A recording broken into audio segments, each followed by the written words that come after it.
오늘 본문은 위대한 성령에 이르렀다고 바울이 논증하는 내용입니다. 이 성령이 성경에서 찾아볼 수 있는 가장 영광스럽고 놀랍고 고귀한 말씀들 중의 하나일 것입니다. 유대인들은 하나님을 찬양하고 싶을 때 성경에서 끌어내는 전통이 있다고 합니다. 바울은 구약의 여러 본문을 한데 모아 이스라엘의 찬양, 메아리를 전하고 있는 것입니다. 시편은 하나님이 그 지혜와 사랑에서 얼마나 놀라우신 분인지에 대한 선언으로 가득합니다. 잠언과 욥기는 하나님이 언제나 우리보다 훨씬 앞서시고 새로운 일을 하심으로써 어떻게 우리를 놀라게 하실 준비가 되어 있는지에 대한 경의와 신비를 한껏 드러낸다고 합니다. 오늘 본문 또한 욥기를 인용한 부분입니다. 11장 33에서 36절입니다. 깊도다 하나님이 지혜와 지식의 풍성함이요 그의 판단은 헤아리지 못할 것이며 그의 길은 찾지 못할 것이로다.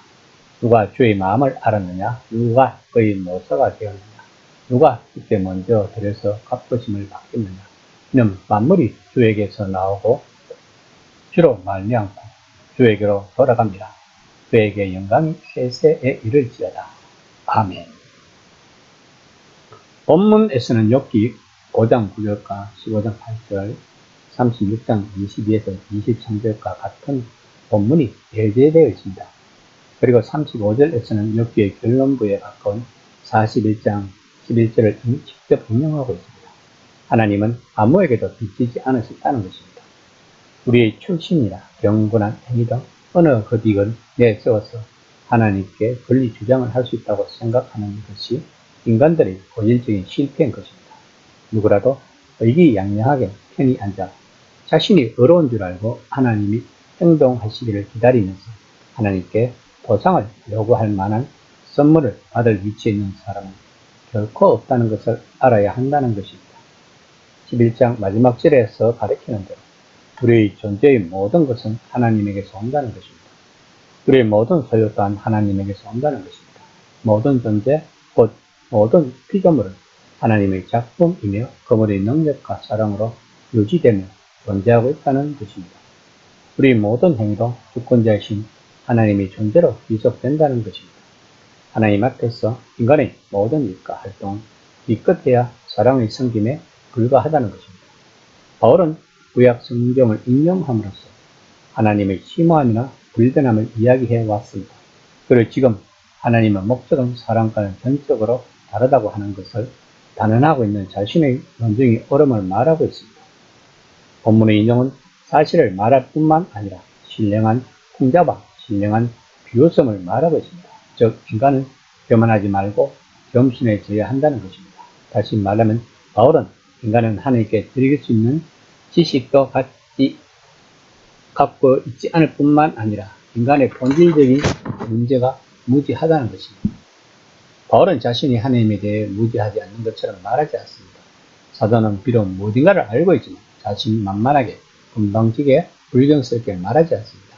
하나님에 대해 말할수록 인간은 더 완전한 무지를 나타내게 된다는 것입니다. 구약의 욥과 같이 하나님에 대해 알고 있을 때 인간은 손으로 입을 막고 하나님 앞에서 잠잠할 것이라고 말하고 있는 것입니다. 또한 인간은 자기 자신에 대해서도 무지하다고 말하고 있습니다. 인간은 하나님의 목적에 대해 아무것도 모릅니다. 인간의 비극은 하나님께서 실행되고 있고 마침내 완성될 하나님의 위대한 계획과 목적을 모른다는 것입니다.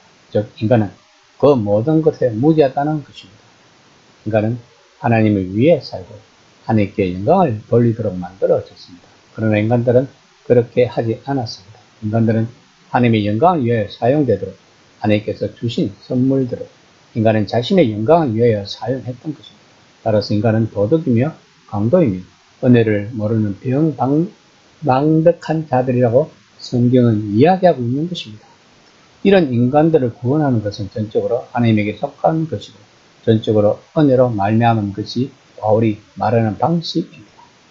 구원은 전혀 받을 만한 자격이 없는 죄인들에게 거저 주시는 하나님의 선물인 것입니다. 그러므로 우리들은 구원을 생각할 때마다 언제든지 본문처럼 성령을 부를 수 있는가를 생각해 보아야 합니다.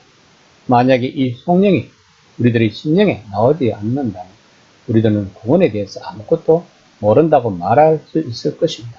이 시간 나는 구원받은 사람으로 이 영광의 성령을 고백할 수 있는가에 대해서 생각하는 시간이 되었으면 합니다.